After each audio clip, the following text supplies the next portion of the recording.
ရန်လာပါတဲ့တောအုပ်လေးထဲမှာချစ်စရာကောင်းတဲ့ဝက်ကလေးတစ်ကောင်နေထိုင်တဲ့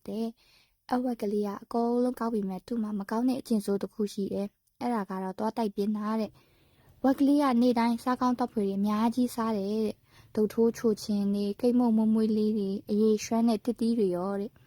အစားစားပြီးရင်ဘယ်တော့မှသွားမတိုက်ဘူးတဲ့။တငယ်ချင်းတွေနဲ့ဆော့ဖို့ပြေးသွားတော့တာပဲ။တရက်မှာဝက်ကလေးရဲ့သွားကအယံကိုနာလာတာပေါ့ကွယ်။နာလွန်းလို့ဝက်ကလေးလဲပါဇက်လေးကိုအုပ်ပြီးတော့မြေကြီးပေါ်မှာလှိမ့်နေရတယ်တဲ့ဝက်ကလေးရဲ့မမေကလည်းဝက်ကလေးကိုဆရာဝန်ပြဖို့ခေါ်ရတာပေါ့ကွယ်သွားဆရာဝန်ကဝက်ကလေးရဲ့နာနေတဲ့သွားကိုစစ်ပြီးတော့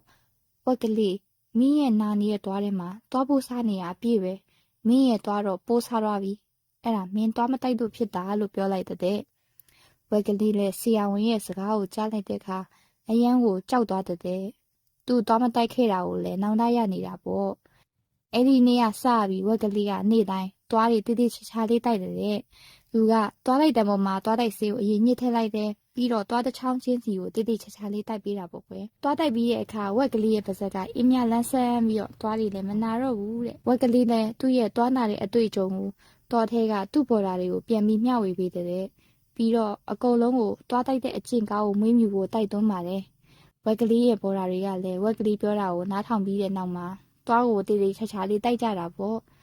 အဲ့ဒီချိန်ကစပြီးတစ်တော်ထဲကတရိတ်ဆန်လေးတွေအားလုံးရဲ့သွားလေးတွေကဖြူဖြူစစ်စစ်နဲ့ကျမ်းမာကြက်ခိုင်တဲ့သွားတွေဖြစ်သွားတော့တာပေါ့ကွယ်ပုံပြင်နေရတော့တာပါပဲကွယ်ဒါတို့သမီးတို့လည်းသွားမတိုက်ရင်ဝက်ကလေးလိုသွားနာလိမ့်မယ်နော်သွားကိုတေးသေးချာချာလေးတိုက်ပါအဲ့ဒါမှကျင်းကျင်းမမပျော်ပျော်ရွှင်ရွှင်နဲ့သွားလလလေးတွေကိုပိုင်ဆိုင်ရလိမ့်မယ်နော်